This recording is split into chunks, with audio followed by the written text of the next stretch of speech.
Dalam kesempatan ini kami akan mencuplik satu suri toladan yang harus kita hadirkan di rumah kita. Pendidikan dari baginda Nabi untuk rumah kita. Kita selama ini lengah, terlena, lupa. Bangun di sana sini tapi kita tidak membangun rumah kita. Mungkin kita bicara kebaikan di sana sini tapi kita lupa membangun kebaikan di dalam keluarga kita. Sementara keluarga kita ini harus kita jadikan sumber, markas, sentral membangun kebaikan. Tapi karena dilupakan, maka kebaikan-kebaikan yang kita upayakan seperti apapun tidak membuahkan hasil. Atau hasilnya tidak maksimal. Ini adalah juga peringatan yang sekaligus petunjuk dari Guru Mulia Abu Ya'la Habib Abdullah bin Muhammad Bahrun untuk peduli kembali masalah urusan keluarga. Disitulah nanti akan muncul anak-anak yang patuh kepada Anda. Anak yang sejuk, anak yang lembut, anak yang berukasih. Mau dibentuk jadi apa? Begitu mudahnya. Jika cetakannya, wadah pertamanya ini benar. Yaitu yang namanya keluarga. Tengok keluarga sendiri, tidak usah nengok keluarganya orang. Kita punya keluarga masing-masing. Baginda Nabi menyebutkan khairukum. Khairukum li ahlihi. Sebaik-baik kalian adalah yang bisa baik sama keluarganya. Sebab ada orang tertipu bisa baik di luar.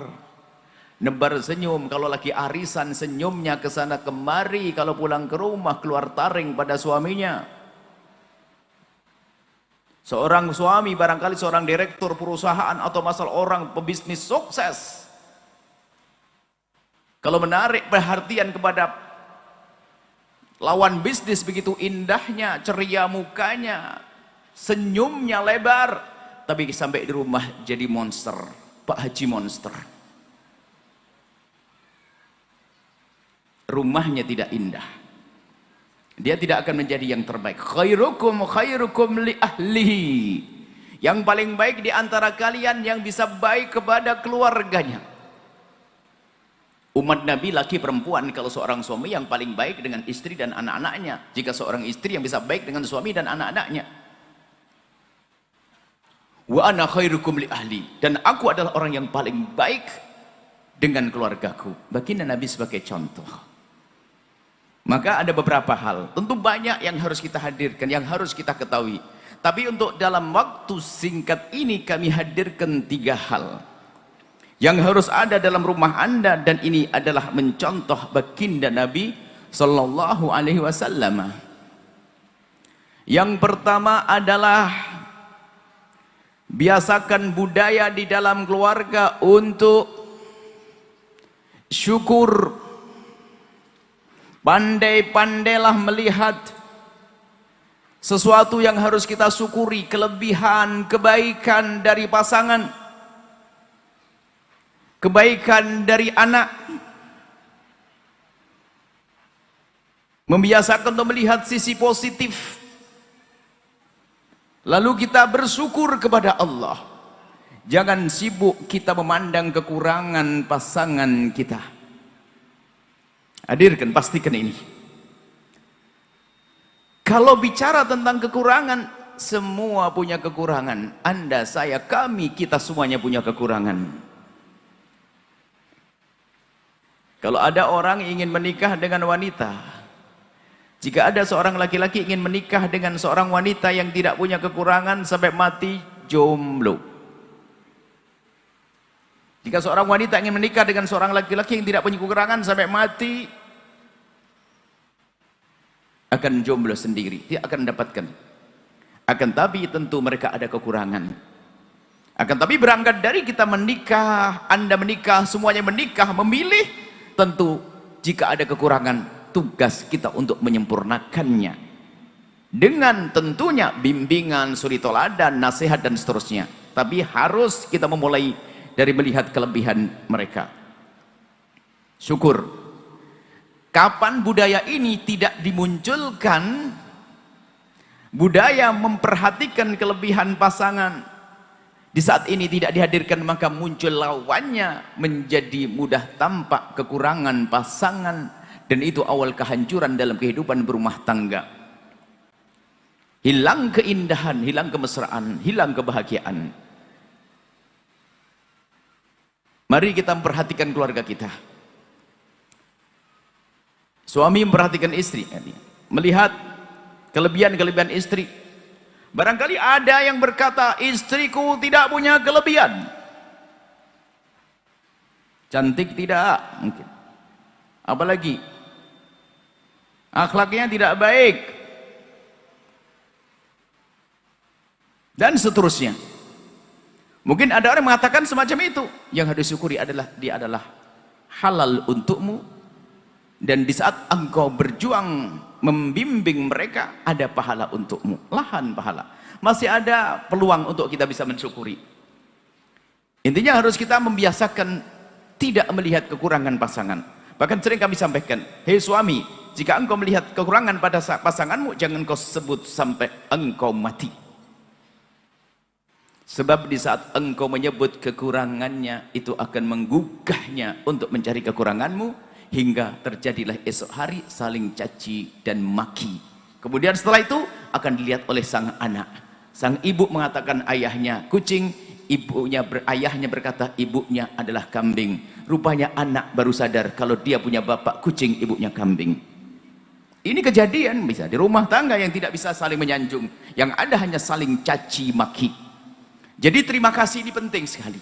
Kemudian ungkapkan dengan lesan Anda agar menggugah hatinya. Terima kasih wahai istriku atas pengabdianmu. Terima kasih wahai suamiku atas pengabdianmu. Terima kasih telah mencari nafkah untukku. Terima kasih membiasakan syukur. Syukur iya kepada Allah, tapi syukur kepada manusia adalah bentuk syukur kepada Allah. Yang tidak berterima kasih kepada manusia tidak dianggap dia bersyukur kepada Allah Subhanahu wa taala. Syukuri keberadaan pasanganmu. Ayo, dan katakan bahasanya cacatmu yang paling cacat, celamu yang paling cela adalah di saat engkau mencela pasanganmu. Fahami itu. Engkau mencela seolah-olah engkau mencela dia, padahal sesungguhnya engkau telah menempelkan cela pada dirimu sendiri. Laki-laki baik tidak akan mencela istri biarpun istri layak dicela. Istri yang baik tidak akan mencaci suami biarpun suami layak dicaci, karena dia perempuan yang baik. Ini mukaddimah yang harus kita hadirkan dalam rumah kita. Dan sadari jika Anda termasuk golongan yang caci, maki, olok, mengolok dan seterusnya, biarkan itu adalah hari kemarin. Selamat tinggal masa lalu. Hari ini kita ingin membuat perubahan di rumah kita. Harus Anda coba, kalau Anda mengaku senang cinta pada baginda Nabi, agar Anda ikut golongan yang disebut Nabi khairukum. Khairukum itu Anda yang baik, bukan masalah pasangan harus baik. Tidak. Jika pasanganmu tidak baik, engkau tidak boleh menjadi tidak baik. Akan tapi engkau harus tetap menjadi khairukum, sebaik-baik kalian. Melihat kelebihan pasangan. Justru yang tidak elok adalah menonjolkan kelebihannya di hadapan pasangannya, sehingga akan timbul perendahan. Aku anaknya ini, kau ini orang mana sih? Dasar kamu keluarga ini masuk rumahku jadi ini menghina nasab keluarga, menghina nasab istri, menghina keluarga istri, menghina orang tua istri. Ketahuilah, terpangkas itu keindahan cinta. Bahkan cinta akan hilang jika ada perendahan dalam sebuah kehidupan berumah tangga. Bukan waktunya kita putus asa, waktunya kita menyesal kemudian berubah. Hai hamba Allah, tengok diri Anda sendiri. Jika Anda yang sering membanggakan kelebihan Anda, lalu Anda ucapkan dalam irama merendahkan pasangan, biarkan itu masa lalu. Kalau Anda ingin merindukan keindahan nanti bersama baginda, harus Anda membuat perubahan saat ini. Jangan ditunda nanti. Itu maulid yang sesungguhnya, bukan hanya sholawatan, masya Allah. Di sini nangis-nangis, sampai di rumah betul-betul bikin nangis istri, bikin nangis suami. Ini model apa itu? Maulid palsu itu. Kita ingin serius. Ayo bersyukur, biasakan menyebut kelebihan pasanganmu.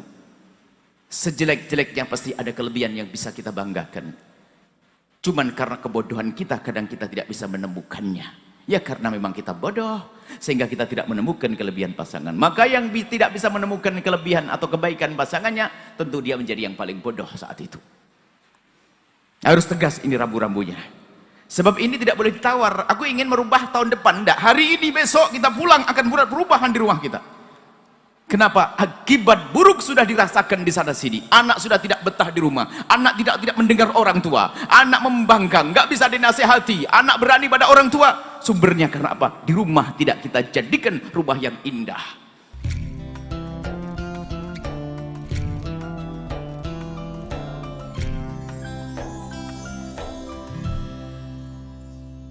Sahabat Al-Bahjah TV, setelah menyaksikan video ini, jangan lupa bersolawat kepada baginda Nabi Muhammad.